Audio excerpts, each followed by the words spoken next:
la parole du Seigneur, comme disait Laurent, c'était un peu de porter le conseil de la parole de Dieu. Mais nous avons quelque chose de précieux dans nos mains, c'est la parole de Dieu. Amen. Et ce soir, ce que nous désirons, ce n'est pas d'écouter un bon message, mais surtout d'avoir un mot à propos. Amen. Un mot de Dieu qui est important. Alléluia. Le mot de Dieu est important pour nos vies, pour nos foyers, pour nos cœurs. Et en réalité, en vérité, nous venons ici, pourquoi on vient ici? Mais tout simplement pour entendre la voix de Dieu dans nos cœurs. Parce qu'on peut prendre le meilleur des orateurs, si l'Esprit de Dieu n'est pas avec lui. C'est vrai. On peut prendre sans discréditer aucune religion. Je ne veux pas faire un procès aux religions. Mais si on prend des hommes comme des évêques, ils peuvent apporter une certaine connaissance dans la parole. Et un certain message que peut-être nous, on va applaudir. Mais est-ce que l'Esprit de Dieu est là? C'est ça qui est important.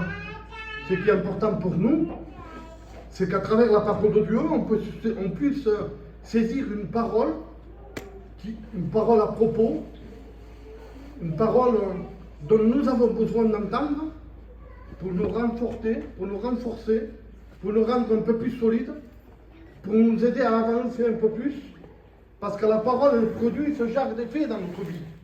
Elle nous pousse en avant, elle nous garde, elle nous enseigne, elle nous avertit, elle nous corrige aussi. Et c'est bon d'être corrigé par Dieu. Que Dieu soit béni, que Dieu soit glorifié.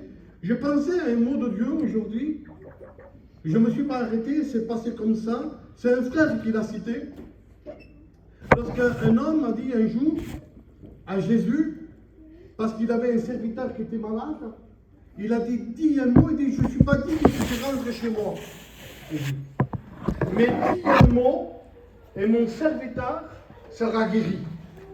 Alors Jésus a vu une telle foi dans cet homme, le texte dit que cet homme, le serviteur de cet homme fut guéri.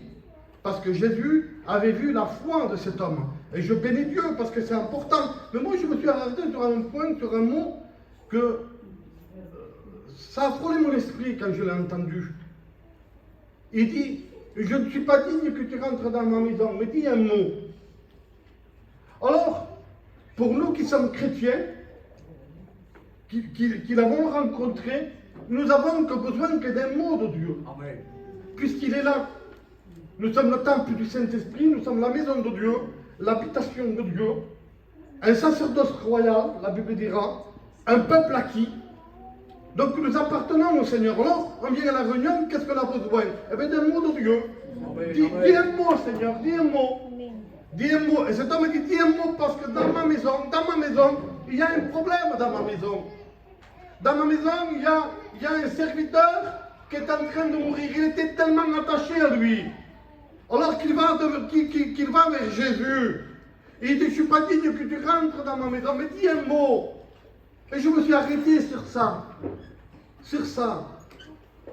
Je ne sais pas lequel de mots attends-tu pour que dans ta maison, il y ait une certaine guérison. Que les problèmes soient arrangés. Que la paix s'installe. Tu as besoin d'un mot de Dieu. Pas de problème pour ça. Parce que Dieu est capable de le donner. Amen. Moi, je ne suis pas capable. Et avec tout le respect que je dois aux anciens, aux serviteurs de Dieu, humainement parlant, on est limité. Mais lui n'est pas limité. Amen. Tout ce que sa bouche dit, sa main l'accomplit. Il est tout puissant. Et nous devons le savoir ça. Alors il dit, et j'ai retenu ça, il dit, je ne suis pas dit que tu rentres dans ma maison, mais dis un mot. Mais pour nous chrétiens, un mot, merci Seigneur. Mais pour les personnes qui n'appartiennent pas au Seigneur. Ce texte m'a interpellé. En voulant dire un mot, c'était bien ce qu'il disait, c'était la foi. Mais je voudrais le traduire, moi, à celui ou à celle qui a besoin d'un mot de Dieu, mais qui n'a jamais invité Jésus dans sa maison. Il dit, je ne suis pas digne que tu rentres dans ma maison. Mais dis un mot. Eh bien toi, ce soir, toi qui es là, je ne sais pas pourquoi je dis ça, c'est pas dans le thème de la prédication, mais invite-le à venir dans ta maison. Amen. Amen. Amen. Et je bénis Dieu parce que Sachez l'a fait. Sachez, quand Jésus est venu vers Sachez, et que Sachez a vu sa vie en règle, qu'il a confessé son péché, il a demandé pardon. Et je lui ai dit aujourd'hui, le salut est rentré dans cette maison. Le salut est rentré dans cette maison. Il faut que le salut soit dans cette maison, dans ta maison. Et je bénis Dieu parce que je sais que le Seigneur est capable de parler d'une manière, tantôt d'une manière et tantôt d'une autre manière. Alors peut-être il peut parler à des rétrogrades, il peut parler à des chrétiens, il peut parler à certaines personnes qui ne connaissent pas le Seigneur. Moi, mon but à moi, c'est pas de porter un bon message, mais c'est dire tout simplement ce que le Seigneur a mis dans mon cœur. Alors regardez, on lit dans le passage, dans le livre de la Genèse, au chapitre 50, verset 1.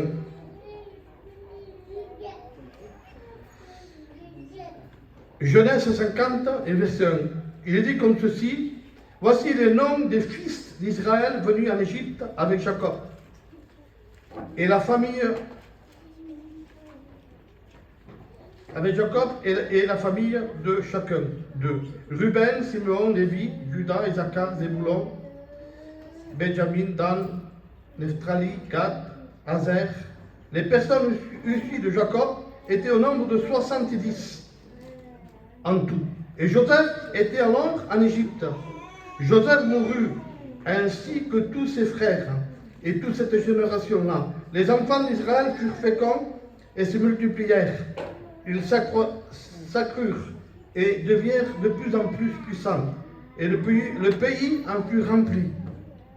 Et il s'éleva sur l'Égypte un nouveau roi qui n'avait pas connu Joseph. Et il dit à son peuple: voilà les enfants d'Israël qui forment un peuple plus nombreux et plus puissant que nous. Allons, montrons-nous habiles à son égard, empêchons qu'ils s'accroissent et qu'ils surviennent une guerre, ils se joignent à nos ennemis pour nous combattre, et sortir ensuite du pays, et l'on établit sur lui des chefs, des corvées, afin de l'accabler de travaux pénibles.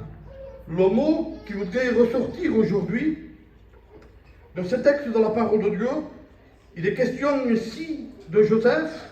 Il y a un mot qui a interpellé mon cœur, où il est dit: il s'éleva sur l'Égypte un nouveau roi qui n'avait pas connu Joseph. Qui n'avait pas connu Joseph. Un nouveau roi qui n'avait pas connu Joseph. Alors, quand on regarde ce passage de la parole de Dieu, dans le livre de l'Exode ici, nous voyons que ce nouveau roi qui n'avait pas connu Joseph, vous connaissez l'histoire, il fut en train de charger le peuple hébreu de travaux pénibles. Il fit des briques, le peuple hébreu, de ciment, de blocs de briques et de bitume qui représentent le ciment. Et ce peuple-là était chargé de fardeaux, et était sous l'esclavage de Pharaon. C'était ce nouveau roi qui n'avait pas connu Joseph. Et il menait au peuple de Dieu une vie dure, une vie pénible, une vie de difficulté. Ça, c'est le nouveau roi. Mais moi, quand je me suis arrêté sur ça, je me suis arrêté et en disant: il s'éleva sur l'Égypte un nouveau roi qui n'avait point connu Joseph. Qu'est-ce qui serait passé si ce roi-là a reconnu Joseph? Pourquoi la Bible mentionne un nouveau roi qui n'avait pas connu Joseph? Mais qu'avait-il de particulier ce Joseph? Pour que la parole de Dieu mentionne ce texte-là. Il est très important, ce texte-là. C'est-à-dire un nouveau roi qui n'avait pas connu Joseph. Parce que le roi qui était à l'époque de Joseph, et je voudrais énumérer un peu la vie de Joseph, comment Joseph a été un homme béni de Dieu, sans que pour ça il le sache lui au départ. C'était un jeune garçon qui était béni. Je le veux pour moi, ça. Je le veux pour mes enfants. Je le veux pour ma compagne. Je le veux pour l'Église de Dieu. Je ne veux pas qu'on soit en panne de bénédiction. Qu'on soit en panne d'être béni. Mais si on regarderait avec un œil spirituel, dans la parole de Dieu, on verrait, nous aussi, on dirait, je veux être béni comme lui. Je veux aussi qu'on parle de moi par rapport au bien que je peux faire. Vous comprenez bien qu'il ne faut pas que les gens parlent mal de nous, mais qu'on parle bien de nous, qu'on rende un bon témoignage, qui voit en nous un fils de Dieu, qui voit en vous une fille de Dieu. Mais qui ne le veut pas, ça? Tout le monde le veut. Et quand on appartient au Seigneur, quand on a fait cette rencontre avec Dieu, automatiquement, on ne force pas pour rendre témoignage. Ça doit découler de notre cœur, de notre vie, puisque Christ est en nous. La Bible dit, Christ en nous, l'espérance de la gloire. Donc, on ne force pas, on vit notre vie chrétienne normalement, sans paraître, sans jouer un jeu, sans mettre un masque pour paraître quelque chose qu'on est et qu'on n'est pas. C'est quand lui, il est là qu'on peut être béni. Et la bénédiction peut en découler dans ta maison, auprès de tes enfants, auprès de ta compagne, auprès de ton compagnon, auprès de tes voisins, auprès de ta famille. La bénédiction est très importante, la bénédiction.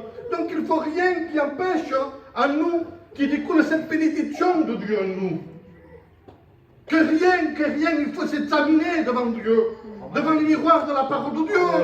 Qu'est-ce qu'on fait quand on prend la Sainte Seine? On ne s'examine pas. Il y a une crainte dans notre cœur. On s'examine pour voir si on n'a pas été désagréable à Dieu. Et je bénis Dieu parce qu'il faut confesser devant Dieu. Il faut dire pardon Seigneur. Pardon Seigneur, parce que c'est toi le juste, c'est toi le parfait. Moi je suis qu'un homme, moi je suis qu'un être humain avec mes défauts, avec mes manquements. Alors on se place devant Dieu et on peut être béni. Et qu'est-ce qui peut empêcher d'être béni? Qu'est-ce qui peut empêcher d'être béni? Eh bien notre caractère des fois, qui nous fait des fois, on s'emporte si facilement des fois. Pour rien, pour un mot, pour une parole. Oh, le caractère saute. Il est là, le caractère. Et après, on peut se placer devant Dieu. Comment pouvons-nous être bénis? Mais même si nous, les pasteurs, on ne le voit pas, mais même si les sœurs ou les frères ne le voient pas, à certaines personnes qui ont ce caractère-là, si je le prêche, c'est parce qu'il y en a. Je ne veux pas dire que c'est pour l'église d'ailleurs. Je prêche ici. Amen. Donc, ce caractère, il est là. Et des fois, c'est des caractères, de forts caractères. Et on s'aperçoit des fois, quand on est devant Dieu, on est réaliste, on est vrai, parce que l'église de Dieu est vraie. L'église de Dieu est vraie. Nous ne sommes pas la fausse église. Hein. Nous sommes la véritable église qui a été fondée par Jésus-Christ. Jésus-Christ, quand il est mort à la croix, du sang a coulé de son côté, de l'autre côté, de son côté. C'est l'image de l'église. Elle est née à la croix. Sans la croix, il n'y a pas d'église. Il n'y a pas de ciel sans la croix. Et nous sommes perdus, c'est une réalité. Mais quand nous sommes vrais devant le Seigneur, et qu'on se dit, Seigneur, ce caractère qui nous fait défaut, ce caractère que mon porte un peu ma vite, j'ai tendance à parler, je suis expulsif. J'ai besoin, vous savez que dans le fruit de l'esprit, il y a la maîtrise de soi. Dans le fruit de l'esprit, il y a la maîtrise de soi, il y a l'amour, il y a la sagesse. Il y a ce que l'esprit nous peut donner dans notre cœur, dans notre vie. D'ailleurs, j'ouvre une parenthèse dans ça. Le fruit de l'esprit. Si tu n'as pas reçu l'esprit, c'est-à-dire que si l'esprit de Dieu n'est pas venu en toi, tu ne peux pas avoir l'amour qui vient du ciel, tu ne peux pas avoir la paix, tu ne peux pas avoir la maîtrise de soi, tu ne peux pas avoir la sagesse, parce que c'est le fruit de l'esprit qui donne ça au corps de l'Église, parce que nous sommes le corps de l'Église. Et je bénis Dieu. Alors nous nous examinons devant le Seigneur, nous nous regardons devant Dieu et nous exposons ce qui ne va pas dans notre vie. Nous disons à Dieu, quand on est tout seul, Seigneur, tu vois ce caractère. Caractère peut nous faire discuter. Caractère peut nous faire dire, pardonnez-moi pour l'expression des mots qu'on ne devrait pas dire. Et la Bible dira, non, la main de l'Éternel n'est pas trop courte pour bénir. Amen. Ni son oreille trop dure pour Mais ce sont vos péchés qui mettent une séparation entre vous et Dieu et qui l'empêchent de vous écouter. Moi, je ne veux pas que ma vie empêche Dieu de m'écouter. Quand je viens à la réunion, je veux que Dieu m'entende. Quand je prie chez moi, je veux que Dieu m'entende. Parce que je ne prêche pas un Dieu inaccessible. Je prêche un Dieu accessible. Si près de son peuple, si près de ses enfants. Vous, méchants, vous savez donner des bonnes choses à vos enfants. À pour forte raison, Dieu, qui est notre Père, ne donnerait-il pas un morceau de pain? Il nous traite de méchants quand même. Hein? Alors l'être humain, en vérité, c'est quand il a rencontré le Seigneur, qu'il devient une personne normalement, c'est comme ça, une personne valable. Une personne connue de Dieu. Une personne qui est capable de vivre une vie chrétienne. Et je disais à des personnes, moi j'ai l'habitude de le dire, c'est comme ça. Pouvons-nous vivre la vie chrétienne? La vie chrétienne, elle se vit quand lui il est là. Amen. Je vous le promets, vous pourrez faire les efforts que vous voulez vous. Si lui n'est pas là, vous craquerez un jour. Vous continuerez plus. Merci Seigneur pour les efforts.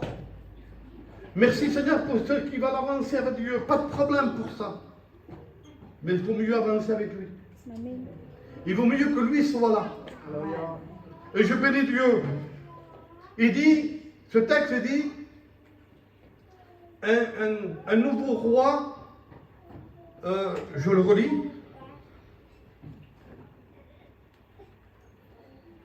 Il s'éleva sur l'Égypte un nouveau roi qui n'avait point connu Joseph. Et je vous disais qu'avait-il de spécial Joseph?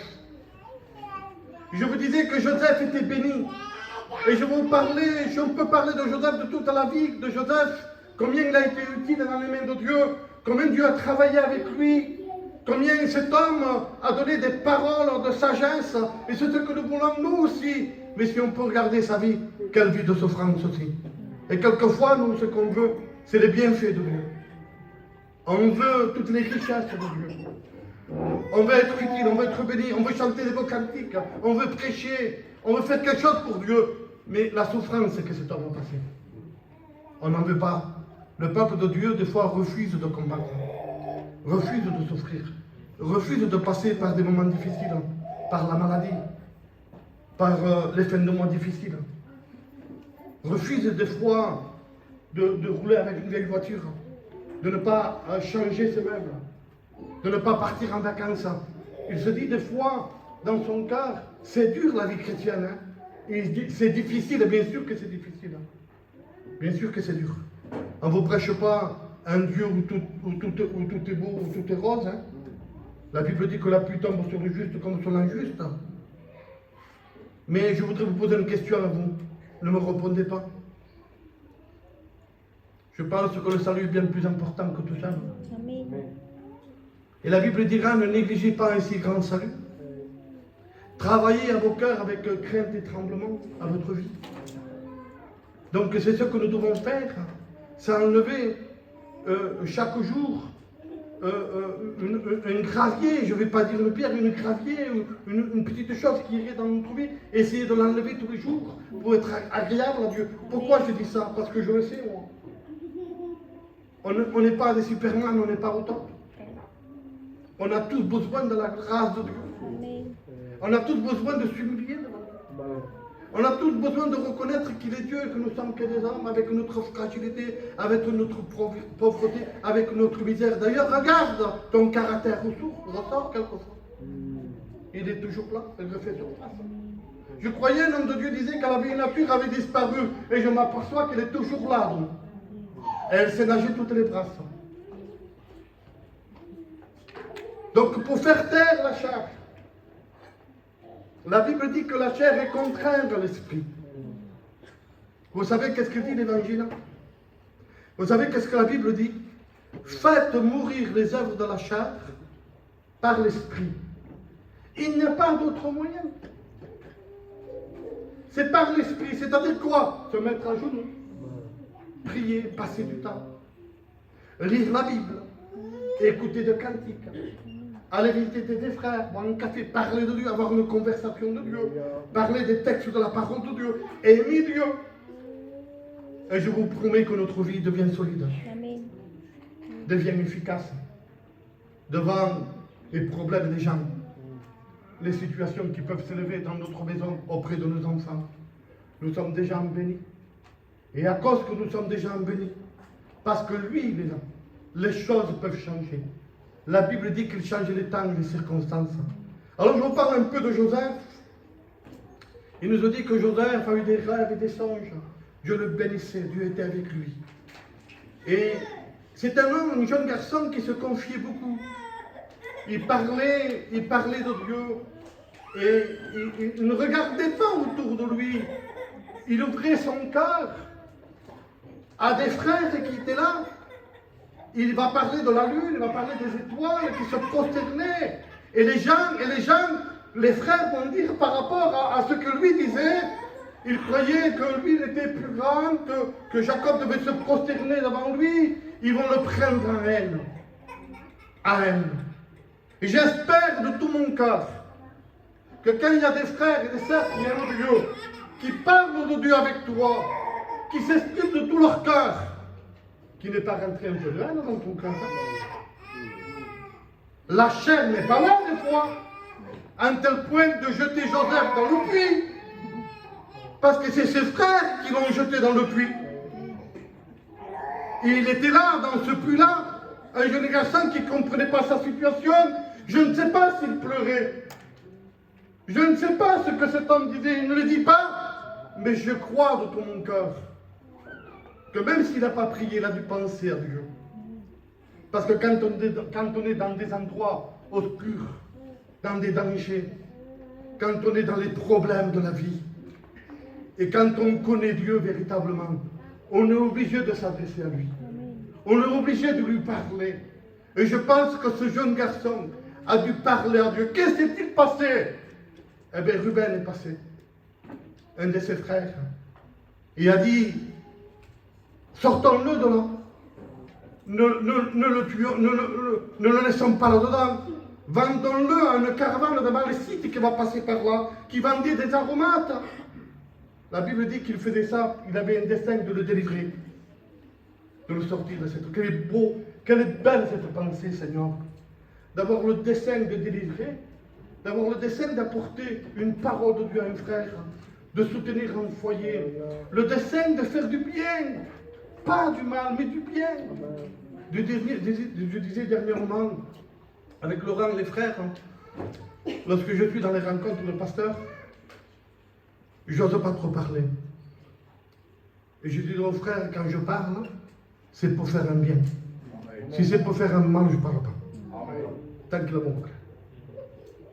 Parce que nous sommes appelés à faire le bien. Nous sommes appelés à aider, à soutenir, à encourager. La Bible dit, Jésus dit, tel je suis. La Bible dit, tel je suis, il veut que nous aussi nous soyons comme lui, à sa ressemblance, à son image. Et dans le cadre de la parole de Dieu, dans ce que le Seigneur veut pour nous, il veut que nous soyons le caractère du Christ, que nous soyons à sa ressemblance, que nous devons refléter le Christ. Nous devons avoir l'image de notre Sauveur. Nous ne devons pas rassembler au monde. Le monde a été défiguré. Satan a touché à l'être humain, l'a défiguré dans le jardin, il a enlevé l'image qu'il y avait. Parce que l'homme était fait à la ressemblance de Dieu. Et je bénis Dieu parce qu'il a fallu le sang du Christ pour nous redonner l'image. Et cet homme est sorti, quand il est sorti, la Bible dit que on l'a déporté, il est venu dans une ville où un commandant, il était dans une maison d'un commandant, il servait dans cette maison-là, il y avait le bienfait de l'Éternel pour lui. Et tout d'un coup fut accusé cet homme à tort, il fut mis en prison. Vous voyez, je vous ai parlé du bienfait, mais là c'est la prison pour lui. Et quand il était en prison, il se trouve avec deux personnages qui servaient à la cour. L'un chanson et le bâtonnier. Ils servaient à la cour. Et ces hommes-là ont un rêve chacun. Un rêve chacun. Qui ne pouvait pas donner l'explication de ce rêve-là. Mais à l'intérieur, il y avait ce Joseph, ce fameux Joseph, que la Bible dira, et je le relis encore, il s'éleva sur l'Égypte un nouveau roi qui n'avait point connu Joseph. Donc, il y a des particularités sur cet homme-là. Dieu l'accompagnait, Dieu était avec lui. Et quand une personne, une chrétienne, rentre dans notre maison, quand il est accompagné de Dieu, il ne peut qu'apporter la paix dans notre maison. N'est-il pas écrit que sans vous rentrer dans une maison, dites que la paix de Dieu soit dans cette maison? Et si la maison est digne de recevoir la paix, c'est-à-dire s'il y a des chrétiens nés de Dieu, la paix demeure. Alors ces hommes-là ont un rêve chacun, ils cherchent l'explication de ces rêves-là. Et Joseph va donner l'explication. Il va dire à un, au bâtonnier, il va dire, toi tu vas mourir, et toi le chanson, tu vas sortir, le roi viendra te chercher, et tu sortiras de cette prison. Et au bout d'un temps, ce que cet homme de Dieu avait dit, le roi le fait. Le roi vient, il sort les chansons, il laisse le bâtonnier mourir dans cet endroit. Mais Joseph va dire quelque chose de très important à cet homme-là. Il va dire à l'inchanson, quand tu sortiras, souviens-toi de moi. C'est une parole formidable, ça. Quand tu sortiras, souviens-toi de moi. Je ne sais pas combien de fois on sort dans la vie pour nous promener aux courses, aux commissions, au marché pour certains, au travail pour certains, d'autres en train de prendre, d'éduquer ses enfants, d'entretenir la maison, ce que vous voudrez vous. Mais combien de fois on oublie Jésus-Christ dans notre vie? Alors la question t'est posée, hein? Est-ce qu'on se souvient simplement quand il faut aller à la réunion de Jésus? Est-ce qu'on le perd de vue dans la journée? Ou alors, est-ce qu'on l'a dans notre esprit, dans notre cœur constamment, à un tel point que tu es obligé, écoutez bien ça, hein, tu es obligé de laisser le travail, je parle aux sœurs là, de laisser le travail, de prendre ton foulard, et d'aller prier, parce que tu en as tellement un désir dans ton cœur, c'est pas un fardeau, tu ne forces pas de prier. Allez, je vais aller prier, hein, je vais aller prier. Comme ça serait une contrainte, comme ça serait par des efforts, je ne sais pas. Mais c'est pas par amour qu'on va avec Dieu. C'est là, le problème qui me gêne un peu. Ça m'arrive à moi aussi de prier et de faire des efforts. Parce que ça coûte la prière. Ne dites pas que c'est facile de prier. C'est pas vrai. C'est pas facile de prier. C'est dur de prier, de rentrer dans la communion avec Dieu, de passer des heures devant Dieu. C'est dur. Mais quand on aime Dieu, et quand ça occupe notre cœur de pensée, alors l'Esprit de Dieu est là. Et là, ils sont capables, les sœurs, vous êtes capables de laisser votre travail, de prendre votre foulard et de prier. Ah, si vous le faites, priez pour moi, hein. Priez pour ma maison. Mais quelle réalité, Seigneur. C'est ça l'Église de Dieu. C'est ça, c'est de ne pas oublier. Et quand je dis de ne pas oublier, il dit, cette histoire, il dit, je ne rentre pas dans les textes, après si vous voulez les textes, je vous les donnerai après à la fin. Mais cet homme sort. Il se passe 2 ans et demi. 2 ans et demi. Sans que on se souvienne de Joseph. Joseph est resté dans la prison. Et au bout de 2 ans et demi, cet homme a des problèmes. Cet homme a des difficultés. Et on voit que le roi lui fait des misères à un tel point qu'encore une fois, ça pouvait jouer pour sa vie. Donc la souffrance était là. Vous savez qu'est-ce qui se passe dans la souffrance? Eh bien, on se souvient de ce fameux Joseph-là. Dans la vie chrétienne, n'est-ce pas pareil des fois? C'est à travers nos problèmes, nos maladies. Vous avez vu quand il y a un malade dans les réunions, Vous savez combien les gens crient à Dieu, combien ils intercèdent pour Dieu. Et avant, quand ça allait bien, alors, on ne priait pas, on ne passait pas du temps avec lui. Lui, ça fait 2 ans et demi qu'il ne pensait pas à Joseph.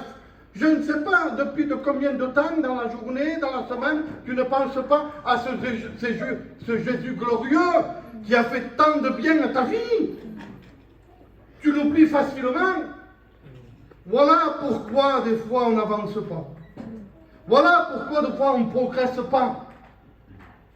Parce qu'on a tendance à oublier le sacrifice de la croix, à oublier les bénédictions de Jésus, ce que Jésus a fait pour nous quand il est mort à la croix.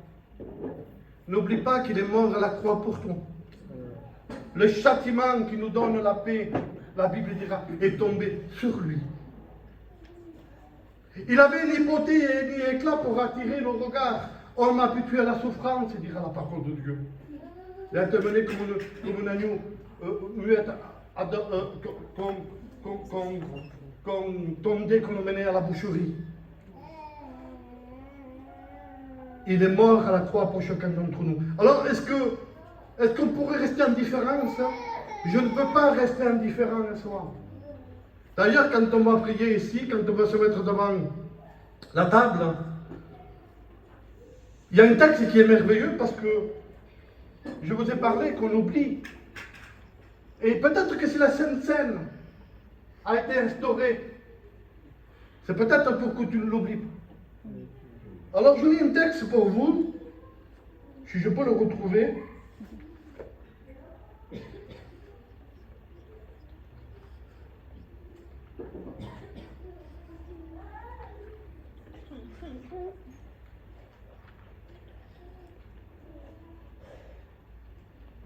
Gloire à Dieu. C'est bien de lire la parole de Dieu. Regardez ce texte, qu'est-ce qu'il est dit?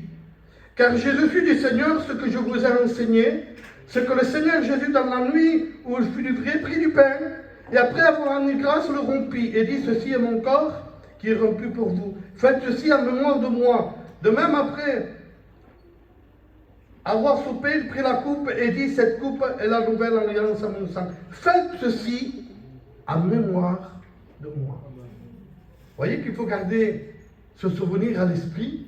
Il nous raconte ce que Jésus a fait pour nous, là. Hein? Donc nous ne devons pas perdre le Dieu. On est chrétien, mais on n'oublie pas la croix. On n'oublie pas ce que le Seigneur a fait pour nous. Quand on prend le pain, le vin, qu'est-ce qu'on dit? Merci Seigneur pour la bénédiction. Ce pain qui représente ton corps. Ce vin qui représente ton sang. Il a fait ça pour nous. C'est la croix ici, ce matin. C'est la croix. La Bible dit que c'est par ces meurtrissures que nous sommes guéris. Et la Bible dit que le sang de Jésus nous purifie de tout péché. Alors je ne voudrais pas aller plus loin. C'est déjà 9h30, je ne croyais pas de prêcher si long que ça. Je ne peux pas aller plus loin sur Joseph. Je ne peux pas aller plus loin sur Joseph. Mais vous connaissez l'histoire de Joseph. Lui qui ne savait pas, il fut vendu en Égypte. Parce que dans son pays, plus tard, il y avait la famine. J'essaye de brosser un peu le tableau de cette vie-là de Joseph. Et lui ne savait pas. Vous savez qu'est-ce qui se passe quand Jacob envoie ses enfants là-bas, dans le pays, en Égypte. Joseph était un homme béni, je vous l'ai dit, et il avait mis des récoltes. Il avait dit au roi, tu mettras des récoltes. Tu feras ainsi. Et le roi qui était avec Joseph, bénéficiait de cet homme béni dans sa maison. Il avait confié, ce roi, il avait confié tout à Joseph. Il avait vu que Joseph, il était béni, mais qu'il homme intelligent, sans connaître Dieu, il avait dit, oui, il est béni cet homme-là. Il a des humains. Il va lui donner la conduite de ma maison, de mon travail, de tout ce qu'il y avait. Il fut le deuxième dans le gouvernement. Parce que cet homme-là n'était pas un insensé, était un homme intelligent. Il avait vu qu'avec Joseph, Dieu était là. Et nous le voyons parce que tout le pays crève de faim. Tout le pays meurt de faim. Je bénis Dieu parce qu'il y a des grandes images dans ça. Dans le monde, on crève de faim. On meurt de faim. Faim de justice, de paix, de tranquillité. On meurt de faim. Qu'est-ce que va dire le fils prodigue ici? Il dit, je meurs de faim, mais dans la maison de mon père, il y a du pain à l'abondance.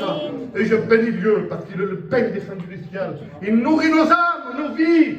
Et je rends gloire à Dieu, parce que nous le voyons que ses frères ont voulu. Il y a une pensée là-dessus. Je ferme ma Bible. Il dit que les frères le virent. Ils ne le reconnurent pas. Alors je pense, quand ils l'ont vu, quand ils sont venus acheter la nourriture là-bas, ils ne le reconnurent pas, mais Joseph les reconnu. Il y a quelque chose ici qui m'a interpellé. Ce sont des gens qui avaient fait le mal. Ils avaient vendu leurs frères. Et vous savez, quand on fait le mal, on ne reconnaît plus les choses de Dieu. N'est-il pas écrit dans la parole de Dieu, on dira mal bien et bien mal? Ça un peu leur dialogue n'a plus de sens. Tu parles de Dieu avec eux, ils sont plus dans une règle, dans une direction de Dieu, dans une spiritualité. Pourquoi? Parce qu'il y a le péché. Parce qu'il y a le péché. Et quand on parle avec quelqu'un qui a affermi de Dieu, qui est béni, c'est pas tout est beau que je vous disais tout rose, il y a eu des moments pénibles.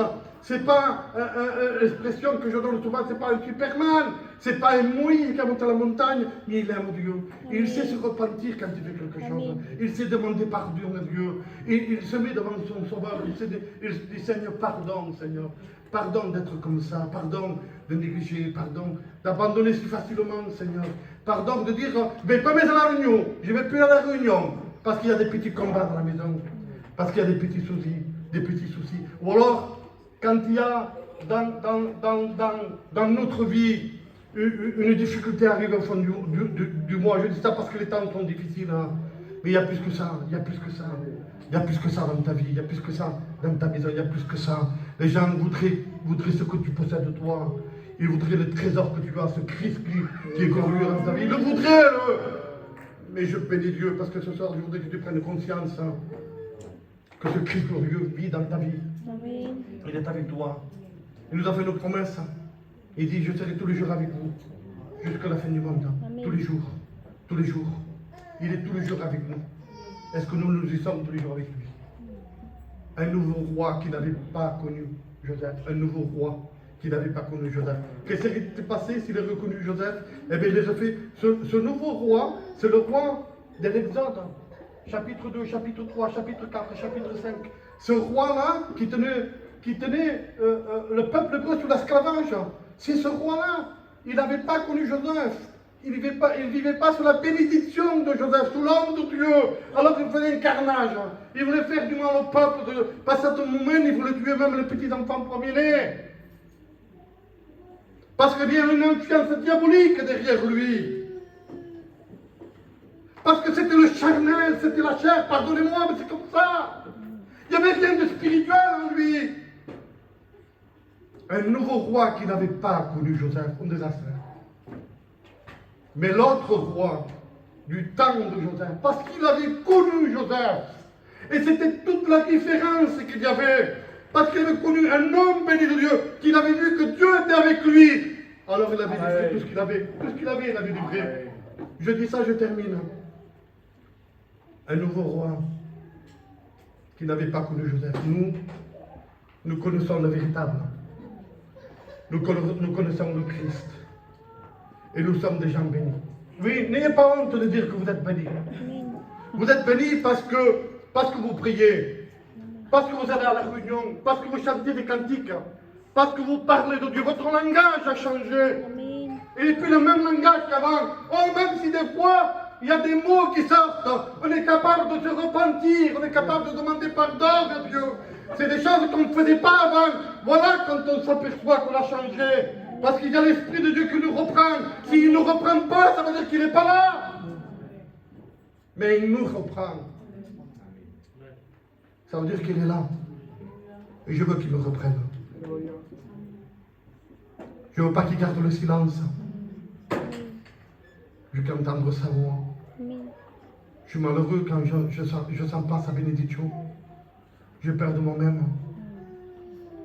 J'ai peur de mes réactions. D'être charnel devant une caractère. Je dis ça, je termine. Quelques jours ont passé et je priais pas beaucoup. C'est ma propre expérience, ça. Et quand je m'adressais à mes enfants, j'étais virulent. J'étais un peu agressif. Il n'y avait pas de mots, il n'y avait pas de gros mots, il n'y avait pas de paroles. Mais j'étais virulent, je répondais avec sévérité. J'étais comme une colère. Et quelques jours passaient comme ça. C'est mon expérience, ça. Mais mon fils qui est chrétien était dit dans la maison. Il m'a regardé un jour, alors qu'on parlait de quelque chose, je lui ai répondu sévèrement. Il m'a regardé, il m'a dit, Max, il me dit pas, tu pries pas beaucoup en ce moment, non? Elle me tape. Parce qu'il faut être vrai, hein. Il faut être vrai, quand je prie pas, ne vous approchez pas de moi, je suis méchant. Tu me parles vraiment. Si tu me demandes quelque chose, je te le donnerai pas. Mais quand je suis béni, c'est pas pareil. C'est pour ça que j'ai besoin d'être béni. Vous comprenez ça? Je n'ai pas le droit de ne pas être béni. Je veux être béni. Et quelques jours, je vous le promets, c'est une réalité. Hein. Quand il m'a dit ça, qu'est-ce que j'ai fait moi? À 3 h du matin, je me levais. Je me mettais à genoux et je priais le Seigneur. Amen. Quelques jours c'était dur parce que le combat, c'était dur. Je dis, Seigneur, pardonnez-moi pour l'expression, une amie en rampant. Je priais, je faisais les efforts, je me mettais à genoux et je priais. Et j'ai senti la grâce de Dieu le matin, l'après-midi. Vous savez qu'est-ce qu'il m'a dit, Teddy? Quelques jours ont passé, je vous le promets, comme mon oui sur lui qui m'a dit ça. Il m'a regardé, il m'a dit, pas, tu es béni en ce moment, non? Je dis, oui, pas, je paye le prix. Ça se voit, il m'a dit. Amen. Il n'y a pas de mystère. Il faut payer le prix. On baisse les têtes, on prie le Seigneur.